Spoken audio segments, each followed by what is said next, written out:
Yes Ajay Bhupathi గారిని ఇప్పుడు మాట్లాడవలసిందిగా రిక్వెస్ట్ చేస్తున్నాం to convey his best wishes to the team. Hello అండి అందరికీ. నేను మా బాస్ ఇదే ఫస్ట్ టైం అనుకుంటా, అంటే వేరే ఫంక్షన్ ఇలా ఫస్ట్ టైం. కొంతమందికి అంటే ఓషో, రంగనాయకమ్మ, ఆర్జీవి ఇటువంటి వాళ్ళకి చావు ఉండదు.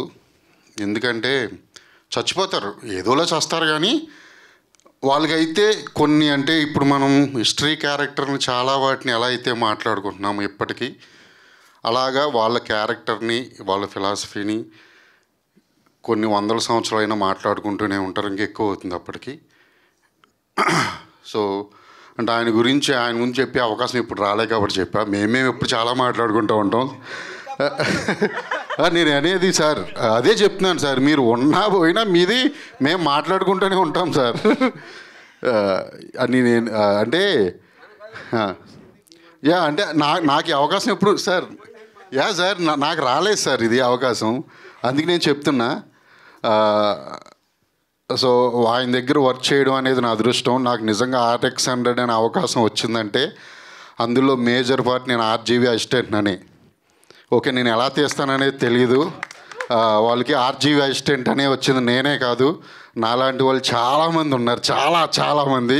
మీకు అందరికీ తెలిసి ఇండస్ట్రీలో ఎవరున్నారు ఆర్జీవి అసిస్టెంట్లు ఇక్కడ కానీ బాలీవుడ్ కానీ, అందులో నేను ఒకరిని.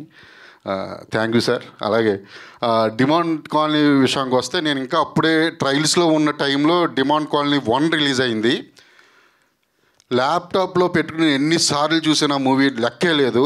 ఎందుకంటే భయం అనే ఒక థ్రిల్ని పొందడానికి రూమ్లో ఒక్కనే ఉండేవాడిని, నేను ఒక్కనే. ఆ సినిమా చాలాసార్లు చూసా. ఒక హాఫ్ ఆఫ్ ద మూవీ ఒక రూమ్లోనే జరుగుతుంది, నాకు బాగా గుర్తుంది. నాకు ఈ మధ్యన వచ్చి సురేష్ గారు ఇలా డిమాండ్ కాలనీ 2 తీసుకుంటున్నాను అని చెప్పిన వెంటనే తీసుకోమని చెప్పా. ఎందుకంటే నాకు 1 నేను పెద్ద ఫ్యాన్ని, నిన్న కూడా అదే చెప్పాను నేను. వెంటనే తీసుకోండి, ఎవరంటే సేమ్ డైరెక్టర్ అయినప్పుడు ఆబ్వియస్లీ అదిరిపోతుంది, తీసుకోండి అని చెప్పా. తీసుకున్నారు. అలాగే నేను ఆ మూవీ కూడా చూసా. నిజంగా అంటే డైరెక్టర్ తాలూకు ఇమాజినేషన్ అనేది ఎలా పని చేయాలంటే, ఇమాజిన్ చేయగల డైరెక్టర్లు మాత్రమే విజువల్గా వండర్స్ సృష్టించగలరని నేను పక్కా నమ్ముతాను. అందులో ఈయన సెకండ్ హాఫ్ అయితే అసలు సౌండింగ్, అందులో థియేటర్ మేము చూసిన విమల్ న్యూ ఓపెన్ చేశారని చెప్తున్నారు మైత్రి సంస్థ, వాళ్ళ సౌండ్ ద్వారా సినిమా చూస్తే అసలు నెక్స్ట్ లెవెల్. మీరందరూ థ్రిల్ అవుతారు అనుకుంటున్నాను. ఆడియన్స్ అందరూ ఖచ్చితంగా వెళ్ళండి. డిమాండ్ కాలనీ ఎంత పెద్ద హిట్ అయితే అయ్యిందో, ఈ 2 అంతకన్నా పెద్ద హిట్ అవ్వాలని కోరుకుంటున్నాను. ప్రియా భవానీ శంకర్ యాక్టింగ్ ఎరగదీశారు. అండ్ డైరెక్టర్ అజయ్ ముత్తు ఆయన పేరు, ఆయన కూడా చాలా బాగా చేశారు. మిగతా ఆర్టిస్టులు అందరూ చాలా బాగా చేశారు. ఎస్పెషల్లీ మ్యూజిక్ అయితే అదిరిపోయింది.